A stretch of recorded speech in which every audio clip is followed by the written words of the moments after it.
Hello, pilots. Watch the video and then answer this week's discussion. How do we prevent drone disasters?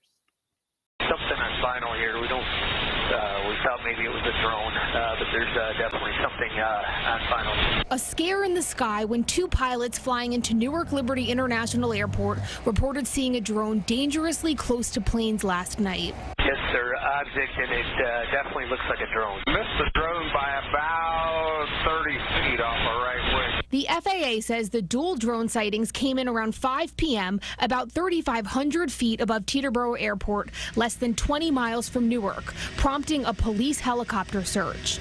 The intrusion put all flights in the area at risk. They didn't tell us anything.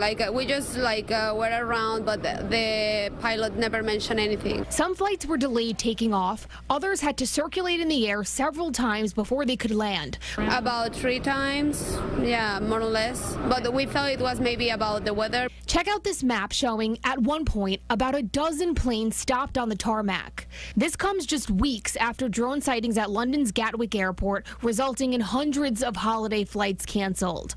And last year, a drone came close to a Frontier Airlines flight in Las Vegas. All concerning for authorities, especially after a recent study shows what kind of damage a drone colliding with a plane could cause. Tuesday's disruption at Newark may have been short-lived, but for those getting off long flights, it was rather frustrating. Well, they shouldn't be flying them near an airport, period. You know, if they do and they get caught, well, they got to pay the consequences.